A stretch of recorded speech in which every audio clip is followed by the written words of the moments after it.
30 moedas de pratas, 10 bilhões em emendas. A política brasileira parece não representar mais esperança para os brasileiros.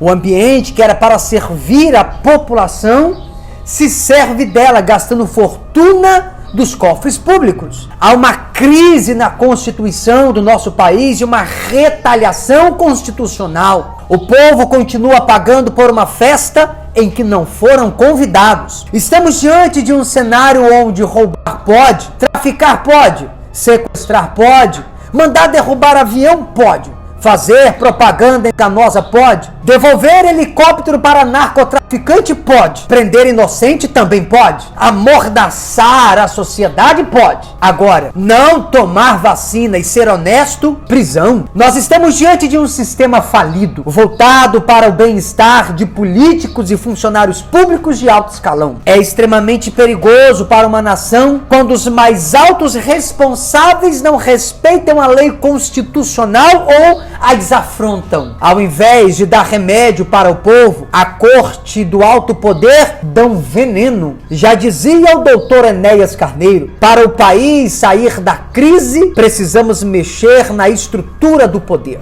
Meu povo, esse vídeo se faz necessário assistir até o final e compartilhar ele o máximo. E no final, não deixe de colocar o seu comentário aqui embaixo. Bom, a instalação da CPMI está prevista para acontecer na terceira semana de maio. Ou seja, só na semana do dia 15 de maio que a CPMI, que investigará os atos do dia 8 de janeiro, é que serão instaurada. Para quem ouve falar e ainda não sabe do que se trata, CPMI significa Comissão Parlamentar Mista de Inquérito. O objetivo dessa investigação é investigar os atos do governo, sendo uma investigação que corre em paralelo com as investigações oficiais da Polícia Federal, acompanhada pelo Ministério Público Federal, mas que tem o poder de intimar pessoas, solicitar documentos e ouvir testemunhas para esclarecer os fatos e, diante desse esclarecimento, poder encaminhar um relatório às autoridades para que, havendo indício,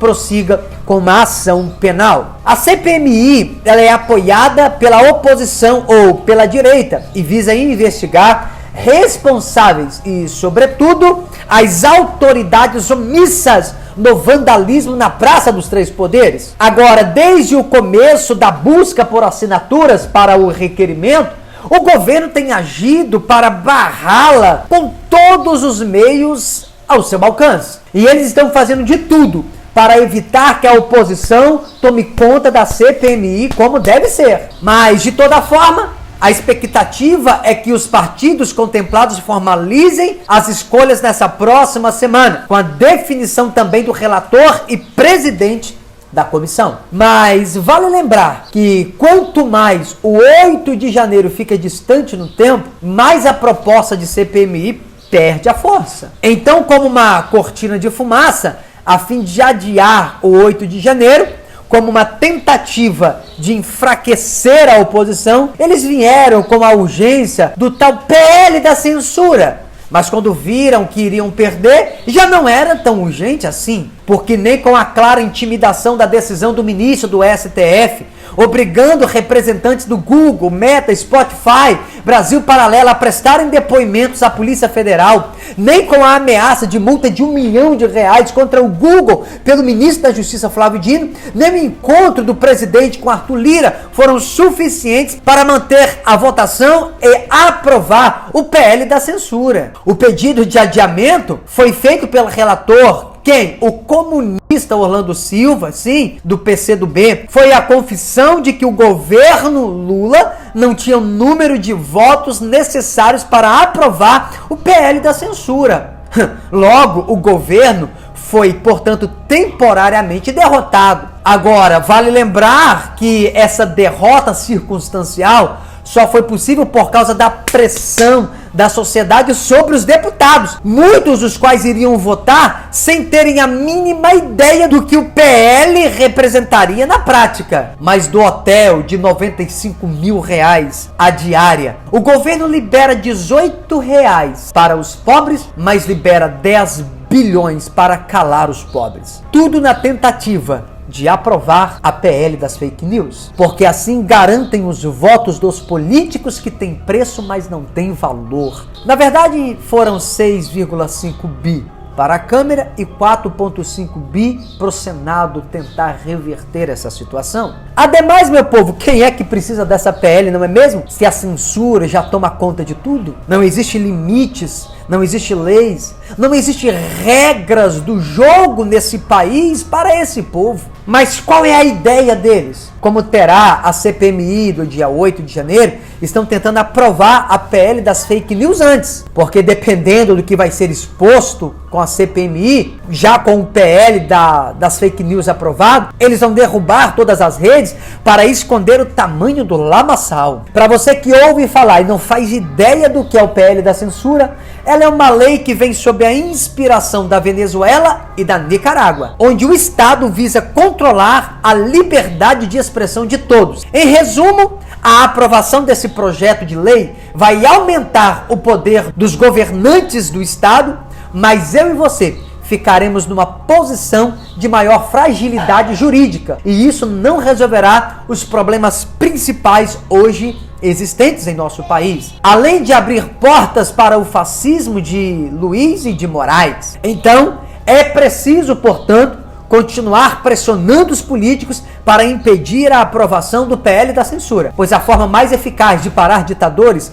é enfraquecendo-os através da renegação pública de suas ideias, pois após serem empoderados, eles jamais recuam. Da mesma maneira que o inferno não estorna almas, ditadores não devolvem liberdades. Mas veja o malabarismo desse povo.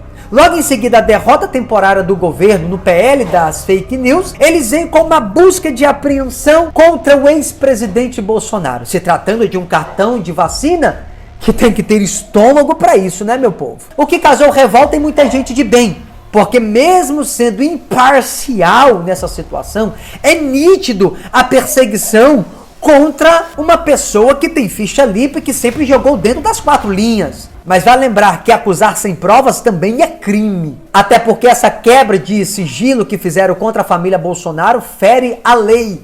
Mas como eu já disse, não existem limites e lei nesse país para esse povo. Mas e aí? Aí que Bolsonaro se tornou o primeiro ex-presidente a ser alvo da Polícia Federal por não corrupção, tornando uma operação inédita na história brasileira. É a primeira vez que um ex-chefe do Palácio do Planalto é alvo de uma força-tarefa, não por corrupção passiva ou ativa, mas por supostamente ter havido uma falsificação em seu cartão de vacina, mas que a própria Procuradoria-Geral da República não acredita em crime de Bolsonaro e Michele no caso do cartão de vacina. Até porque ele nunca esteve em São Paulo, nem em Duque de Caxias, para tomar a tal vacina. E ele sempre deixou isso muito claro, desde o início, até hoje, que ele não tomou essa vacina. E o mais surpreendente nesse caso é que apareceu um registro de que Bolsonaro teria ido em São Paulo para se vacinar, mas um registro em que erra a data de seu nascimento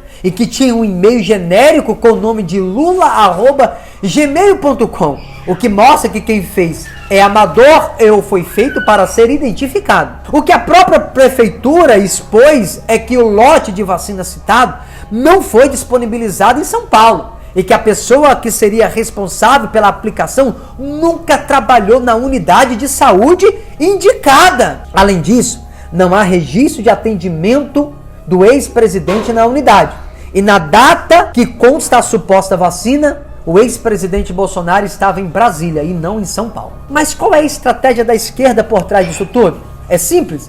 Estão tentando arrumar um argumento para desqualificar e tornar o ex-presidente inelegível no processo eleitoral de 2026. É para isso que eles estão trabalhando. Mas com isso, eles estão deixando, pelo menos por hora, o ex-presidente ainda mais forte. Ainda que Bolsonaro já tenha deixado claro que tem outros candidatos melhores do que ele para disputar o Planalto em 2026. O ex-presidente Jair Bolsonaro já deixou claro que ele não é a ponta do processo. Então vemos o ministro Alexandre protagonizar como se fosse um supremo Deus, porque descobriram que eles podem governar o país de tabela. E a pergunta é, quem vai frear esse judiciário abusivo? Por que a direita não pressiona? Não podemos mais aceitar e transigir com quem comete esse abuso de autoridade. Cadê o ministro André Mendonça? Cadê o ministro Cássio Nunes para saírem de seus gabinetes e se mobilizarem sem medo contra o abuso de poder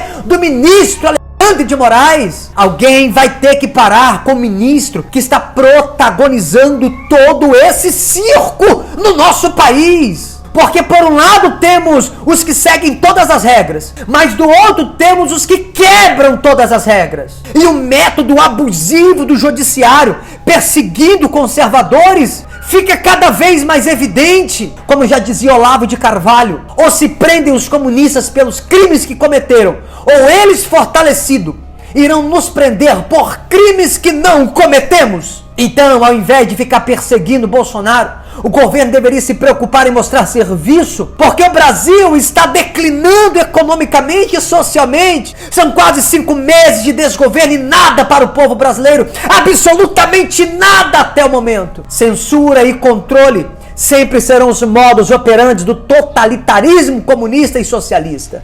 E me impressiona o tanto de pessoas que se dizem cristãos apoiando essas práticas. Mas posso falar algo pra você? Cristãos de esquerda é tipo a honestidade do presidente. Não existe. Eu já falei aqui em outros vídeos que Bolsonaro é uma pedra no sapato da elite que controla o mundo. Mas para encerrar esse vídeo com um pouco mais de otimismo e como um líder deve ser respeitado, depois da partida da Rainha Elizabeth II, o mundo pôde assistir o quão profundo é o poder simbólico da monarquia e a sua importância como instituição permanente, atemporal, que representa de fato o seu povo. Não só poder simbólico. Aliás, como poder político de, por exemplo, chefiar o Estado, dissolver o parlamento e convocar novas eleições. E é mentirosa a afirmação que vocês certamente já ouviram de que rei ou rainha tem função meramente decorativa. E por mais críticas que eu tenho em relação ao homem que foi coroado rei, a monarquia é muito maior do que ele. E caberá aos britânicos preservá-la independentemente daquele que circunstancialmente representa a coroa. Por fim, a monarquia exerce tanto fascínio que mesmo o brasileiro que ignora a sua importância e que ridiculariza a nossa monarquia acompanha a coroação de um rei estrangeiro e não cansa de tirar fotos em locais que são símbolos da monarquia quando vai a Londres. A nossa monarquia tem uma história bela, complexa, extraordinária, que merece ser conhecida, respeitada e valorizada. Não esqueça de compartilhar esse vídeo, deixar o seu comentário aqui, qual é a sua opinião diante de todo esse cenário. E que o Senhor te abençoe em Cristo Jesus. Até o nosso próximo vídeo.